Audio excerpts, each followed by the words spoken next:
Welcome to a discussion of the impact of the Civil War. My name is Hank Rhodes. I'm coming to you from the Veterans Memorial Center in Merritt Island, Florida. I'm a veteran of the U.S. Navy, serving in the Cold War and post-Cold War era. I have worked as an engineer, and I am currently an author and a screenwriter. Enough about me. We'll take a look at the Civil War through the lens of 5 very different lives. Meet Robert Smalls. He was from South Carolina.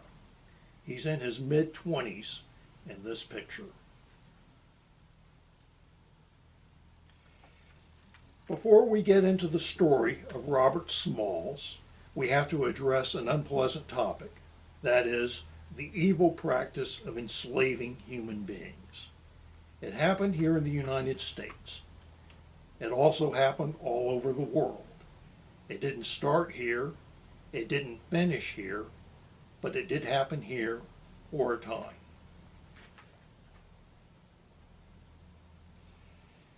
Human enslavement was permitted in the British Empire.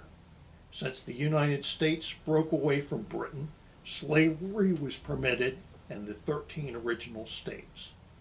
By the early 1800s, it had been abolished in the northern states. Since the South, however, was an agricultural region, raising crops that demanded a large labor force, slavery continued there. This division wasn't strictly on regional lines. Some people in the South opposed slavery. Some people in the North were willing to tolerate it. For example, the city of New York was the base of trading companies that shipped cotton overseas. Those merchants weren't concerned about the evil of enslavement, since it was putting money in their pockets. Numerous efforts to resolve the conflict between the two regions failed. The political leaders of the South believed the balance of power and the nation was tipping against them.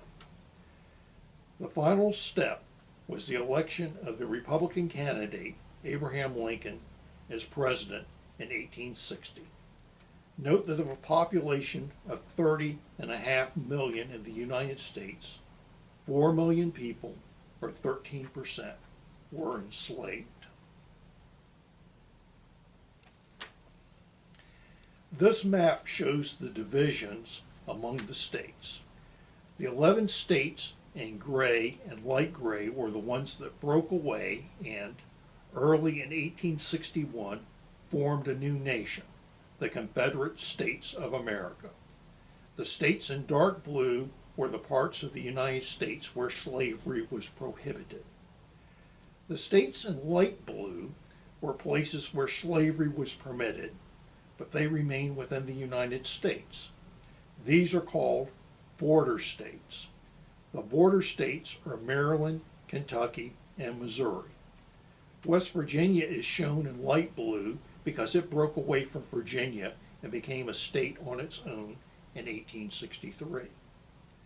The areas in yellow are the territories.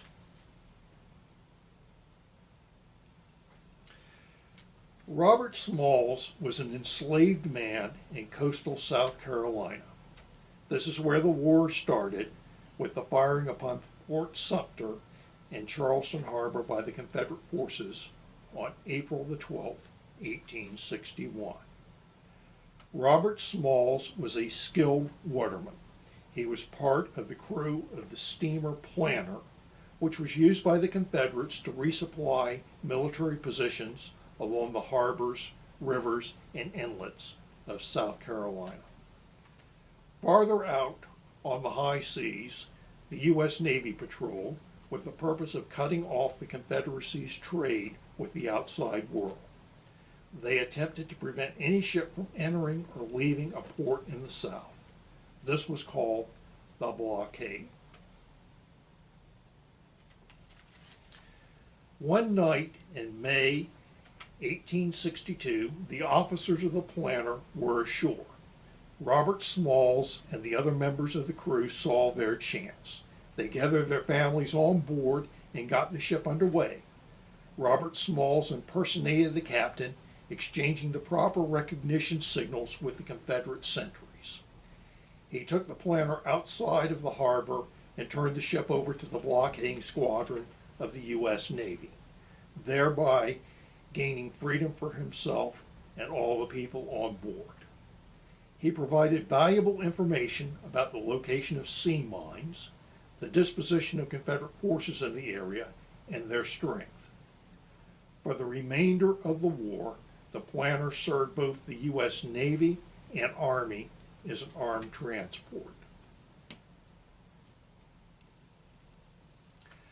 Robert Smalls himself served in the Navy as a pilot, most notably in the campaign to retake Fort Sumter and the city of Charleston in 1863, which failed to accomplish its objective. In fact, the ship he was aboard was so badly damaged by gunfire that she sank. Robert Smalls was in 16 other engagements with the Confederates.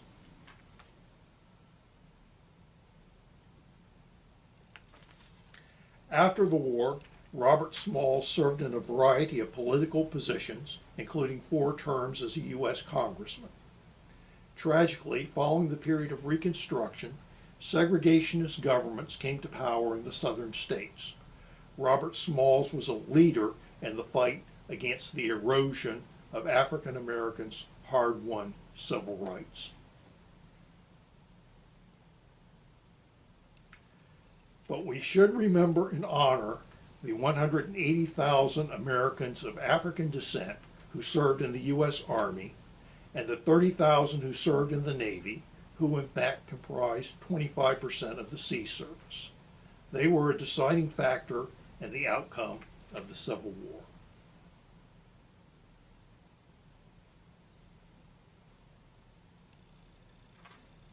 Meet John Bell Hood. He was a West Point graduate from Kentucky. He is in his early 30s in this picture.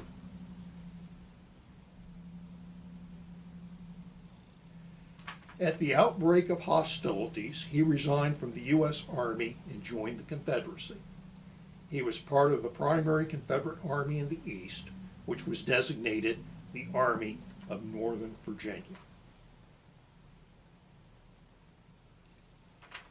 Richmond, Virginia, was both the political and industrial capital of the Confederacy. It was the primary target of the U.S. Army in the East. Richmond and Washington are very close, only 100 miles apart. This ground was heavily contested as the U.S. Army staged a series of attacks while the Confederates responded with counterattacks.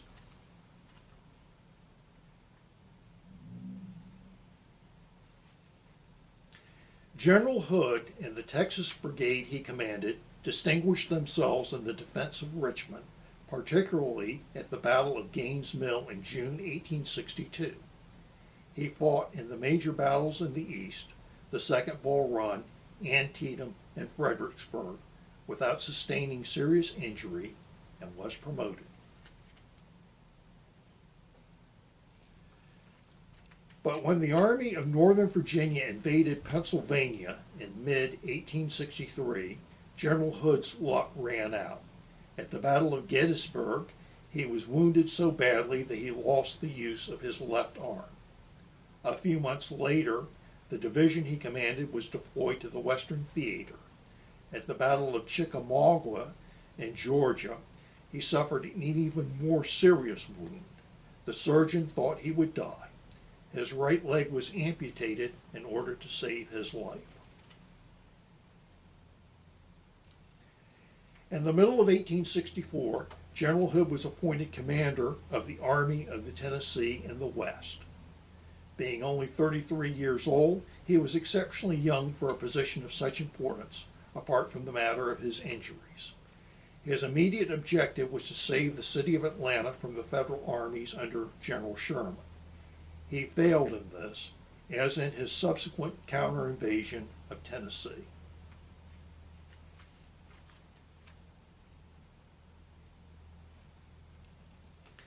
Some question General Hood's tactics and that he preferred a direct charge over the maneuvers that would have spared more lives.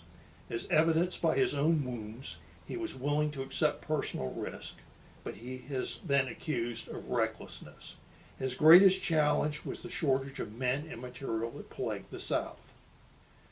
The Confederate leaders are noted for their tactical ability, but this was one of their few advantages, and ultimately it was not enough to alter the outcome. They subscribed to, or at least they supported, a set of beliefs that the modern world has repudiated.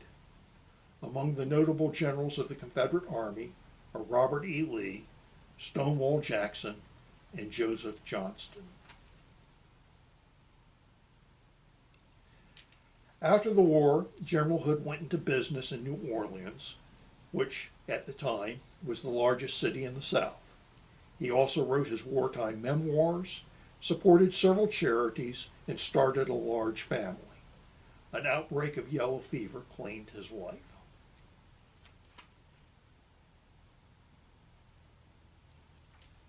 Along with General Hood, approximately 60,000 men lost limbs in the war. Federal veterans received pensions.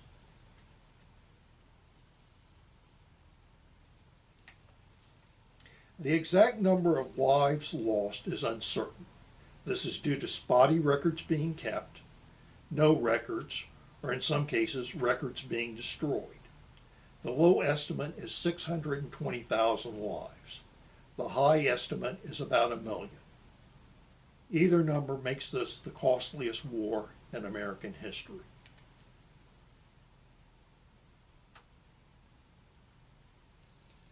Meet James B. Eads. He was a mechanical genius who became rich by clearing obstructions in the Mississippi River system to facilitate commerce along the waterways. We should remember that the Mississippi River, along with its many tributaries, such as the Ohio, Tennessee, Cumberland, Arkansas, and Red Rivers, was the principal highway for people and goods in the interior of the country.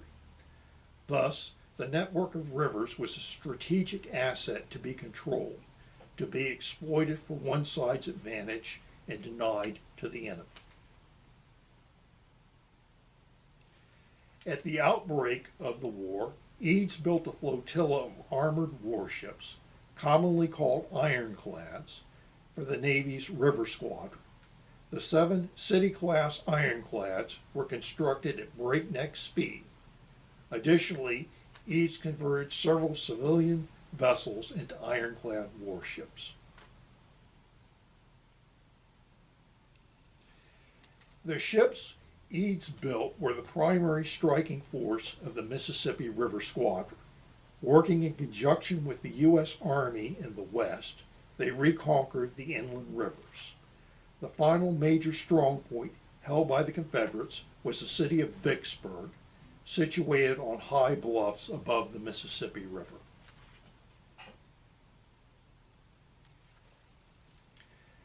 Some historians believe the Mississippi River Campaign, culminating in the capture of Vicksburg, was more important than events in the eastern theater of the war.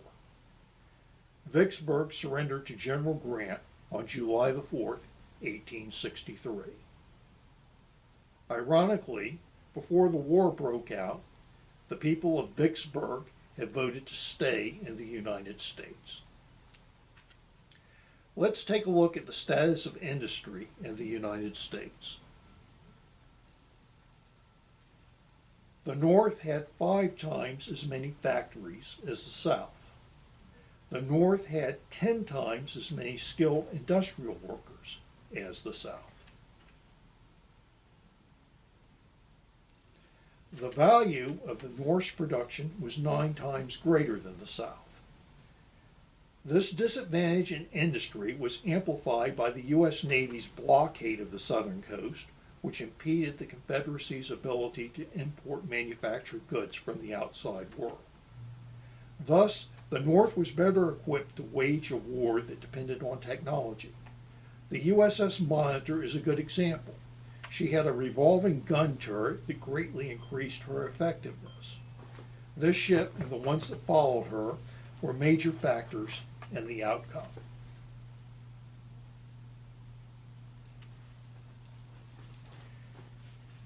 Rapid communication through the telegraph and rapid troop movements via trains were factors. The Civil War also saw the first use of aerial balloons to observe the enemy's strength and movements, and the first instance of a submarine sinking an enemy warship.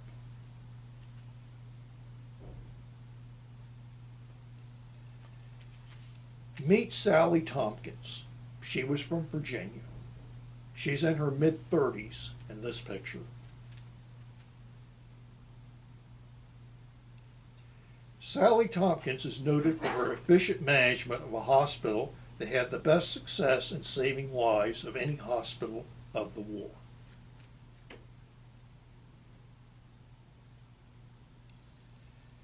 People believe strange things. At the time of the war, most people believed that the sight of blood and broken bodies would drive women hysterical, and nursing was not a proper occupation for young ladies. 20,000 women refused to accept this superstition when they stepped up to provide service and comfort to the wounded. Clara Barton, Dorothea Dix, and Phoebe Pember are the best known.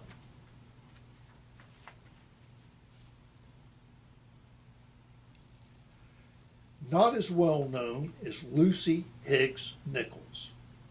Her service as a nurse was recognized by a pension from the government after lobbying by veterans. In addition to nursing and authorship, Susie King Taylor was also a teacher.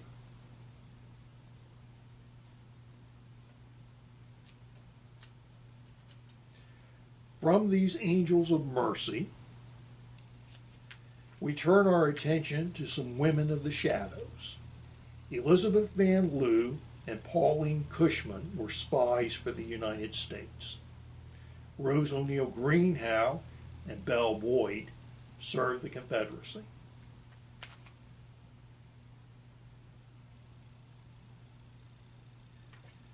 Mary Bowser was one of the eyes of Elizabeth Van Lew's espionage operation, who also carried critical information across the lines to the U.S. Army. Harriet Tubman is best known for her success as a conductor on the Underground Railroad before the war, leading formerly enslaved people to freedom. But her wartime service in the coastal areas of the South is equally distinguished.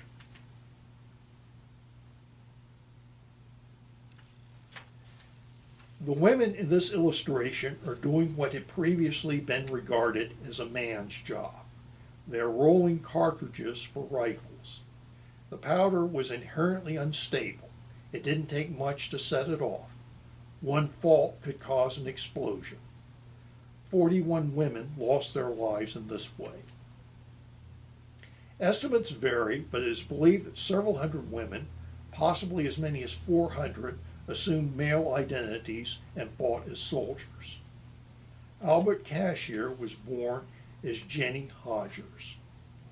Albert Cashier enlisted in the 95th Illinois and fought in several battles, including opposing General Hood's invasion of Tennessee. Albert Cashier's biological gender was not discovered until an accident some years after the Civil War. The Pension Board launched an investigation. Several veterans of the 95th Illinois testified to Albert Cashier's honorable service, and the Pension Board decided to continue paying Albert Cashier.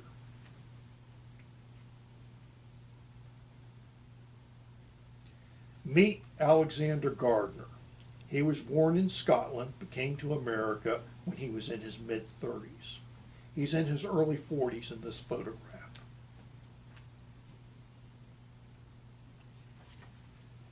Gardner worked with Matthew Brady, but they parted ways over Brady's insistence that any photograph from his studio be credited to Brady, regardless of who actually captured the image. This particular image is the aftermath of the Battle of Antietam on September the 17th, 1862, the bloodiest single day in American history. But the victory here enabled President Lincoln to announce his intent to free the slaves.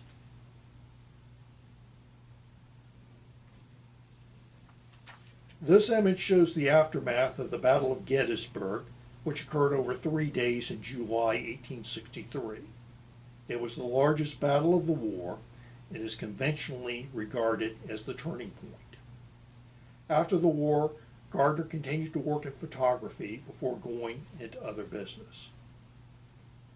Here's a sampling of noted authors and artists and their Civil War occupations. The famous poet Walt Whitman was a nurse in the hospitals of Washington. Winslow Homer, the painter, worked as an illustrator for a news magazine. Lew Wallace, best known as the author of Ben-Hur, was a general and saw action in several battles. Louisa May Alcott, best known as the author of the novel Little Women, was a nurse. Painter Xanthus Smith served as a warrant officer in the U.S. Navy. He was assigned to the headquarters of the South Atlantic Blockading Squadron, which is the same command Robert Smalls served in. Ambrose Bierce, noted author, served as a topographical engineer in the Army. Back in those days, they didn't have GPS. They didn't even have Rand McNally or AAA. So if you were in unfamiliar territory, you had to survey the landscape and develop your own maps. This was the job of topographical engineers.